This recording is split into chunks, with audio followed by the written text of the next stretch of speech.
Tana Mongeau is clapping back at Alyssa Violet. Recently, Alyssa Violet tried to come for Tana Mongeau, calling her out in the defense of Jason Nash. Alyssa ended up getting a ton of backlash from all of this, and Tana is now coming out to respond and also air out their text messages. Tana and Brooke also launched a Patreon page, and there's been some drama over there, as the two of them talked about Sayang, and he isn't looking good at all. In terms of Alyssa Violet, Tana Mongeau was not about to let Alyssa get online and go off on her without saying something back. If you didn't know, almost 2 weeks ago, Alyssa responded to a TikTok Tana had posted where she said that at least she wasn't Jason Nash.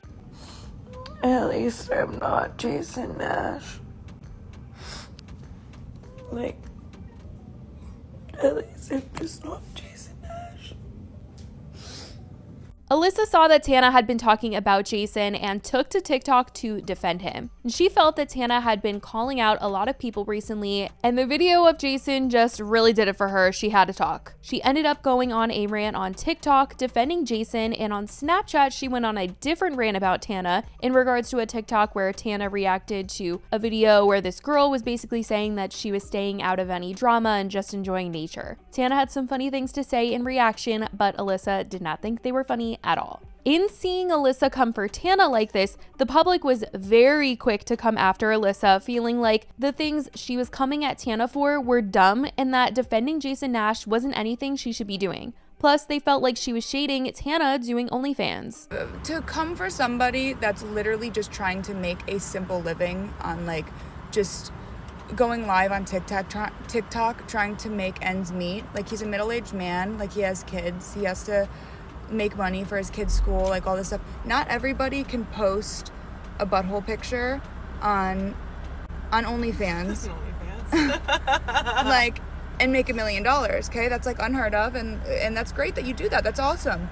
Cool. Like, I'm not shaming you for that. That's great. It's just not everyone can do that. So what we're not going to do, what's not cool in 2024, is shaming people. Though she claimed she didn't mean anything in a mean way, people certainly felt it came across as such, and that Jason isn't one to be defended. She ended up doubling down on her stance in some now deleted TikToks, but people have since discovered why she might have been so quick to defend Jason. People discovered after Alyssa's posts that she's actually grown quite close with members of the vlog squad. She spent the 4th of July at David Dobrik's house and has been seen going on vacation with Natalie recently. Tana even commented on the fact that Alyssa is friends with David and how she just wants to probably keep using his pool, and that's why she's ripping into Tana for all of this, so it seems to be adding up. But I will say that a month ago, Alyssa posted a video onto her YouTube channel where she was talking about having to cut toxic people out of her life. And when people saw that she was going off on Tana, they found that video and they were like, wait, you cut out toxic people, but then you kept David Dobrik in your life, heavily judging her. I realized there were some toxic people in my life and I had to cut some of them out. I realized that they weren't really aligned with like my moral compass and my ethical code. I've been growing and learning a lot the last couple years, and I'm not the same person that I was a couple years ago, and I think that's okay. I think everyone's growing and learning constantly. I was a little toxic back then, I'm not gonna lie. I'm not perfect. And I think some people just weren't supposed to be on the path that I'm on right now. And this week on our podcast, Tana took the opportunity to rip into Alyssa, and so did Brooke, but Tana kicked off the conversation with a poem dedicated to Alyssa. Alyssa, Alyssa, Alyssa. What are we going to do? You've caused us a big mess with your mean girl stew. Alternate line. I think that it's time to put down the cauldron and broom. Okay. She's a witch. All of this mess just so you can use David's pool. Oh. You came at me for shaming, but then said I sell my hole. But if it weren't for Marshmallow, you'd be on a pole. Oh. Dying on a hill for Jason Nash. I suggest you shut your trap before you're both doing DoorDash. You are no stranger to being rude to a waiter or going on a smear campaign. Remember when you used Depop to incite Paige Loren's shame. Alyssa, Alyssa, Alyssa, you've caused a big mess, but I guess anything to sell that pink dress. Tana ripped into Alyssa even more as she talked further about her feelings on this, specifically the part where Alyssa was talking about her doing OnlyFans. Tana was surprised by Alyssa seemingly shading her or acting like she wasn't about that when Alyssa had allegedly asked Tana before to help her make an OnlyFans. And her entire thing is that I'm just this evil bully who's shaming everyone, but God forbid accountability and other people might just also suck, right? And then in the video, she goes to talk about how I sell my butthole on OnlyFans. First of all, I never have. Second of all, I'm gonna now out of spite. But this, how isn't that how a lot of people are making an honest living and how they're supporting their children? F you. Stupid idiot. Do you know how many times I've been out with Alyssa Violet and she's asked me if she should start an OnlyFans if I can help her because she has no money? That's and then what you're I gonna come heard. online and shame me? That's what I heard. She says she's just always felt like Alyssa didn't really like her, and from all of what Tana shared, it seems Alyssa thought now was the right time to come out and speak, and probably thought that she finally got Tana good, but nope. She neglected to remember that the internet doesn't like Jason Nash, and also how it was going to look to bring up Tana's OnlyFans. Tana acknowledges that she didn't want any of this. She didn't want any drama. She's been in enough the last couple of weeks, and she wants some peace. But Alyssa is the one who brought up this whole mess and started this whole thing. And Tana defended making jokes about Jason Nash and called him out for his behavior with her when she was just freshly 18. For everything Jason Nash has done, he is lucky that the main focus is his problem with panhandling for those cowboy hats, okay? I went back the other day for the very first time ever in my life, and watched these videos of Jason and I when I've been 18 for a week, right? And he's trying to kiss me. And again, I also lived that. Like, I will never forget being in that dressing room with Jason Nash and he's trying to kiss me, and I'm like, what the has my life come to, right? This is not what I signed up for the vlog. When you go back and you see all of that content that lives forever, it's disgusting. Therefore, now watching him, you know, Oscar said this on Trisha's podcast. He made a lot of money through David Dobrik and blew so much of it on narcissistic passion projects like short films and comedy shows central and, shows and whatever. And seeing the trajectory of his career and financial state turn into panhandling on live is hilarious. And for his defense, like, Alyssa had the gall and wherewithal to say, like, he's just trying to make an honest living. No, an honest living is getting a normal job. It's not, there's no shame in having a normal job. Who cares if you were once a very successful influencer? You can get a normal job. They called out the fact that in the past, Jason has seemingly shaded those who work at Lululemon as if he was better than to be working there, but is somehow okay with asking people for money online. Brooke also pointed out that at the end of the day, Jason isn't even struggling as much as Alyssa was making it out to be, because he's still in his $1 million home and he's going out to expensive events. And so Alyssa defending him was just crazy in their eyes. He has a very nice lifestyle. I just saw him front row at the Noah Khan concert. Like, he's doing just fine, okay? At the expense of all these like little 10-year-old kids who are using their mom's money to buy him a cowboy hat. Yeah, that's what I'm saying. His lavish lifestyle isn't sad. So if that's how he's making the money, I'm gonna make fun of it, okay?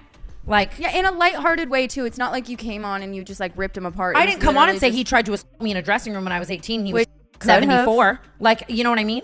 Like, like I said, if that's all I'm saying, I think he's getting off pretty scot-free. Now, when Alyssa had posted all of this, Brooke chimed in on TikTok to defend Tana and point out that Alyssa isn't above shaming people, as she called out Paige Lorenz before on her Depop. Basically, Alyssa was selling her clothes on there, and in the description of one of the dresses that she was selling, she had said where she was when she wore it and kind of what happened that night, writing that influencer Paige Lorenz followed her around the party all night and that her friends thought that Paige was kind of sketchy. And later, Paige told her that she had hooked up with Alyssa's ex before and wanted to be friends with her. Definitely giving the vibe of, this girl was really weird for asking me all of this, but it all happened in this dress, please buy my dress. Like, that was the energy of this Depop post. Brooke had brought this situation up in a TikTok that she made, addressing this whole Tana and Alyssa situation, except Brooke did kind of exaggerate what Alyssa said. Okay, she would post items, like she'd post like a dress, okay?